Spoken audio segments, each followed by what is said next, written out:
Hello everyone, I'm Christophe and it is Tuesday, and every Tuesday at 1 p.m. I have the opportunity to share a legacy lesson with you.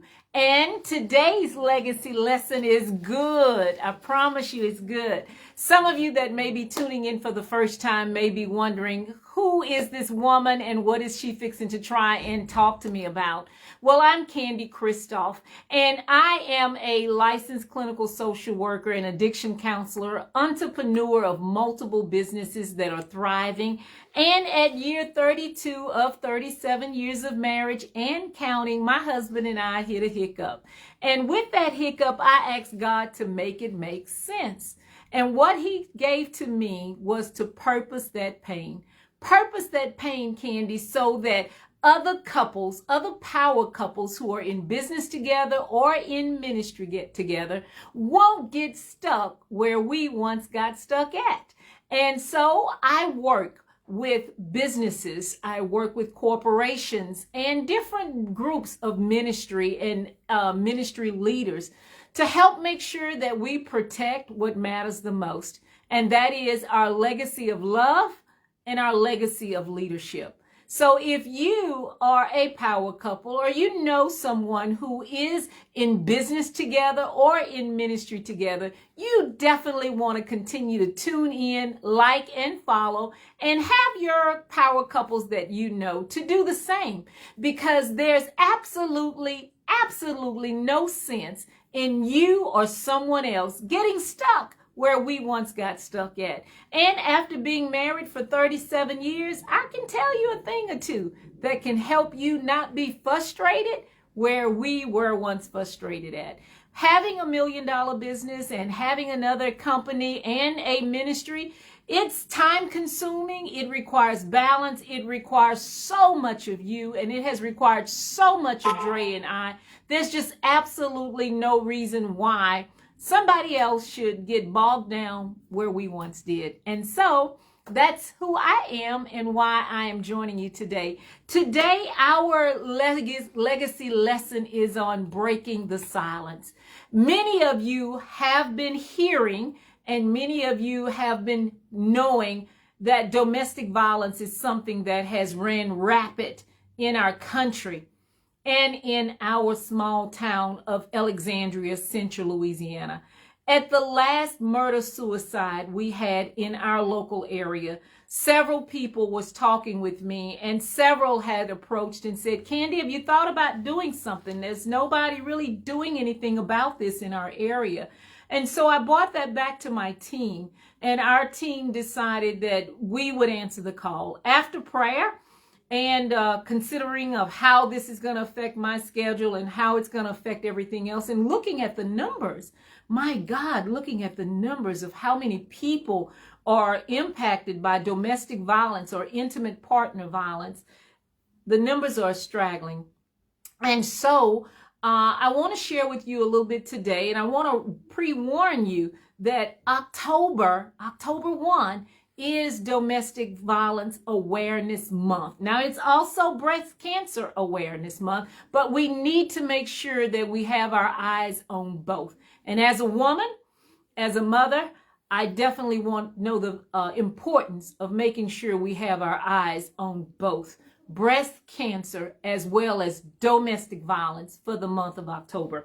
Many of you all will be seeing in our local area that our new program, Rise Above Domestic Violence. It's real-time intervention and support for empowerment. Help is here and support is too. And so we have partnered, Christophe Counseling and Associates have partnered with Reentry Solutions to make sure that professional treatment is here and that support is here as well in our local communities.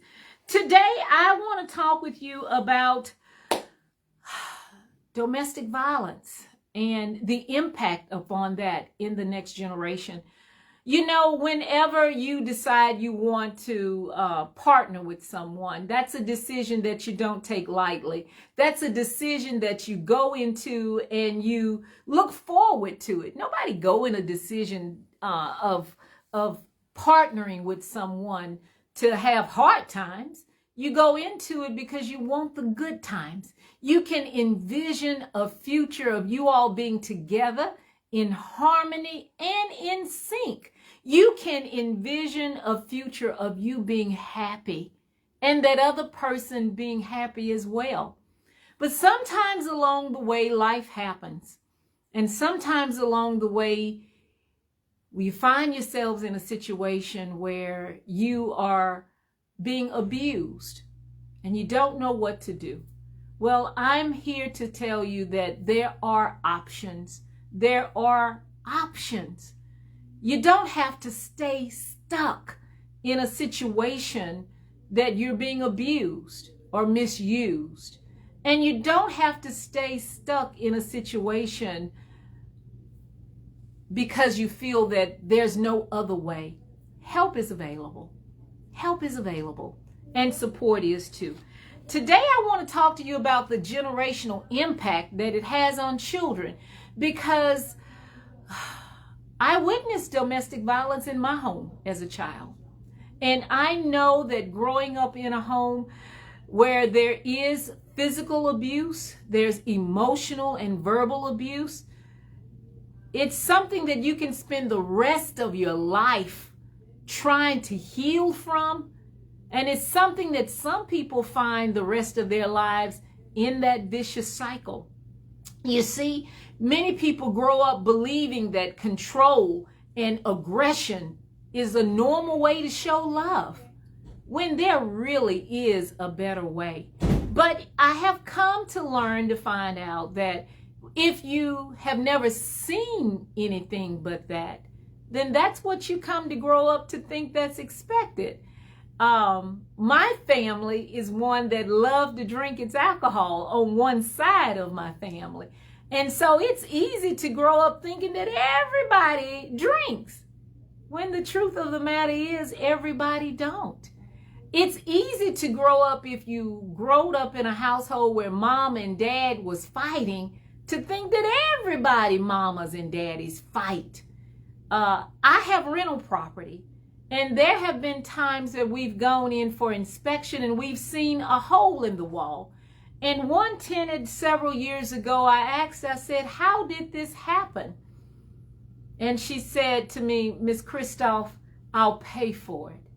I would rather him hit the wall than to hit me. I'll pay for it. Wow. I would rather no one be hit. But unfortunately for her, that wasn't the situation.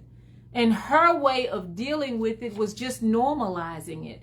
I would rather him hit the wall than to hit me. Whatever it costs, Miss Christophe, I'll pay for it, was her response. Domestic violence is real. For those who watch it, the scars of fear and anxiety and mistrust, they continue on. It continue on to adult relationship for that person.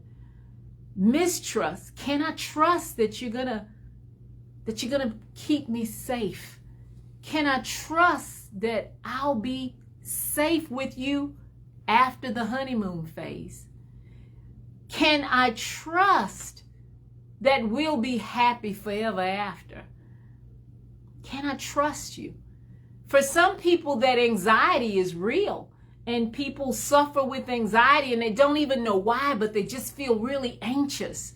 They don't know how to handle arguments because that anxiety builds up and they just get real nervous and they don't even know why. When therapy will reveal, going back, that it could be because they witnessed violence in the home. So a person that is witnessing it can grow up to feel that it's normal, or they can grow on to continue that vicious cycle. Many also struggle with identity and self-worth, feeling as if they don't have the ability to have a healthy relationship. They feel like, what's wrong with me? And some people actually go into same-sex relationships because they feel like my same-sex partner understands me better. They identify with me better. They will protect me, or they feel like they have a greater level of security and safety in saying that they won't do it to me or harm me like the opposite sex person has that has been abusive. So I want you to see that abuse, whether they are watching it or in it, it has that carryover effect. It really does. Now, from a victim's perspective, there's that fear of control. When I want to go into a relationship, you want to control my money. You want to control where I'm at. You want to control what I wear and how I speak, how I walk, and feeling like you got to walk on eggshells. There's that fear of control. And yes, there are those who don't even want to get married because they don't want to walk on eggshells. I want to be free to be who I am. I want to be free to dress like I want to dress and go where I want to go and be with who I want to be with. And that fear of being controlled by another person, it can cause anxiety and prevent some people from even ever wanting to get married or even ever wanting to be in a relationship. You know, you have those people who never are in a committed relationship. There's a reason for it. And one reason could be that fear of control. From the victim's perspective, there's also that isolation because the abuser will frequently cut them off from the support. You know, if you have someone that you're in a relationship with and first thing they say is, I don't like that person because that person don't like me. 9 times out of 10, if it's an abusive history, it's because they identified that person as being a strong support for the potential victim. And they want to cut that relationship off early so that they'll be able to manipulate the potential victim. For another one is shame. The victim feels shame. I should have known better. I should have been better at protecting myself. How could I have allowed myself to get in this kind of situation? What red flags did I miss, and how did I miss those signs? I'm smart enough. I'm wise enough. How did I let this snowball on me? So there's that fear of shame that keeps them silent from wanting to tell someone else. From wanting to speak out. And there's just exhaustion. Sometimes the person that is being victimized is just sick and tired of being sick and tired. And they're exhausted. They don't have the energy to fight. They don't have the mental capacity to strategize what's best anymore because what they've tried, been there, done that, didn't work. And they just, as my mama would say, just like a wet dish rag. They don't have any fiber left, don't have any spunk left. Because when the abuser first started with a grab, with a slap, with a push, they thought that that was just it. They didn't see the escalation coming. And now that the escalation is here, just don't know what to do about it. And they've tried everything that they know to do. And now they're just exhausted.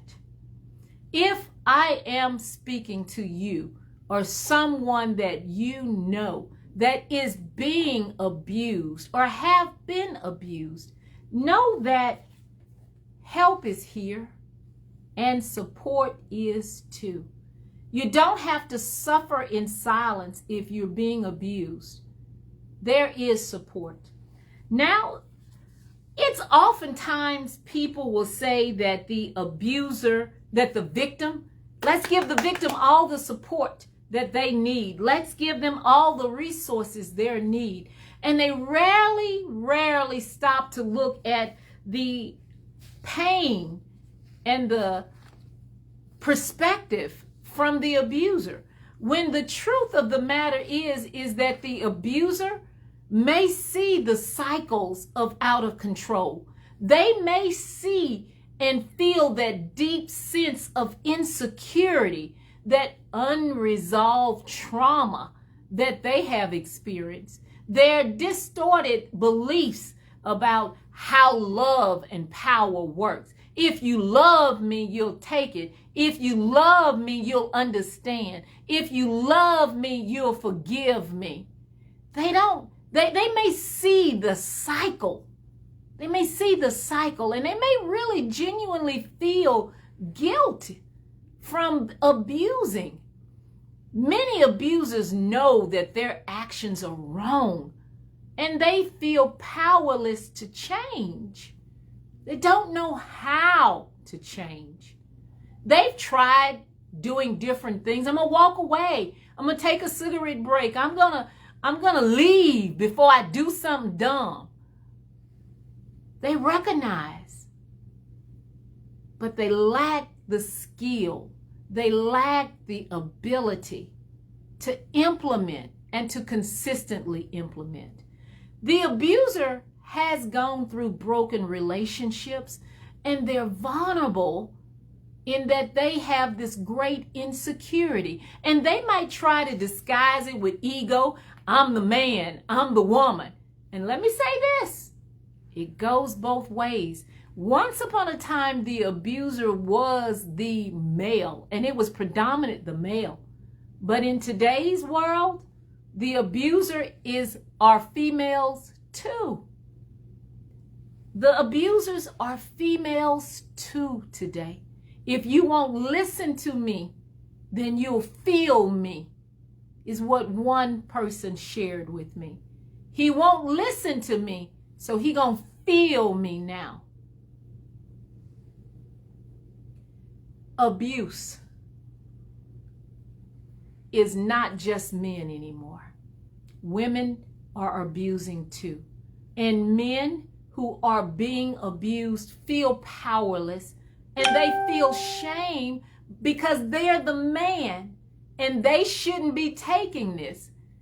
But their pride and ego will keep them being silent about the abuse that they are experiencing. What do you do when you don't have the skill set, but you need the help? What do? You recognize it, and you realize, I've done all I know to do. I've done all I know to do. I need help, or I need support. And then act upon that. All you need to do is share with someone and say, I need you to help hold me accountable. I need you to help me figure out a plan.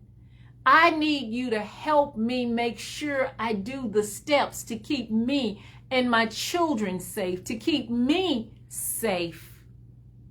Help is here, and support is too. We must all rise above domestic violence. October 1 is Domestic Violence Awareness Month, and I'm determined to do everything that I possibly can to make sure that another life is not lost, to make sure that another generation don't have to endure the trauma of trying to overcome and heal from the wounds of seeing mama and dad fight, or mama and boyfriend fight, so that they don't have to be isolated and feel like they in this big old world all by themselves. Victims and abusers, they have broken relationships, and eventually it destroys trust. It destroys intimacy. It destroys respect. I went home this past weekend, and I went to my Miss D, who is like a mom to me, a step-in mom. I've had 3 moms to really step in to be the mom that my one mom used to be for me. And I had Miss D on the phone talking to my girls, and I asked her, I said, what is it that you attribute to you and Johnny being married for 45, 50 years? And you know what she said? She said something that I didn't think of. And she said, we respect each other. And we have the desire to want to be with each other. Respect and desire. Now, abuse will destroy respect. It will destroy intimacy. It will destroy love. And those broken relationships, they take their toll over a period of time. The next thing that I want to talk about on the abuser's perspective, and that is there's this generational chain. My daddy beat my mama. I beat my wife or my girlfriend, and the children carry on. In counseling, I had one of my clients to say to me that his parole officer came, and the parole officer was there when he saw, and his son was there. And he told his son, he said, this is my parole officer, and one day he may be your parole officer. And I thought, ouch, ouch. He did not even realize that he had begun to normalize being in the system. He did not even realize that he was already conditioning his son to be in the system and to expect to have a parole officer. This generational chain of expectations, of behaviors, of consequences is something that the abuser experiences and oftentimes don't even realize it. I say all of that to say to you today that as we're moving from pain to legacy, don't let your legacy be stolen in silence. We must address domestic violence. It's not just about surviving. It's about thriving for you and the next generation. We can break the cycle of domestic violence in generational history. We just have to be strong enough and wise enough and determined enough to rise above it. Abuse steals peace for today and plants destruction for tomorrow. But you can, I can, we can rewrite our family's legacy history. We can rewrite the next chapter in our lives. So I say to you, get ready, get ready, get ready, get ready, because October is Domestic Violence Awareness Month. And my team on Reentry Solutions side and Christophe Counseling side, we're here to provide help and we're here to provide support. Do like and share this information on your feed, because everybody knows someone who has needed help and knows someone who will need help. And you know somebody who needed support, and you will come across somebody who will need support. I'm Candy Christophe. Thank you for tuning in for your legacy lesson today.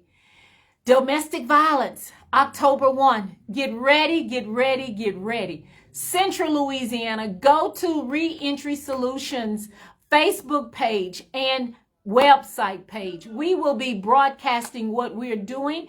October 1, we will have our Rise and Partnership meeting. and it's going to be October 1 at 6 p.m. Please look out for us. October 1 starts Domestic Violence Awareness. I'm Candy Christophe. Thank you for tuning in, and bye-bye for now.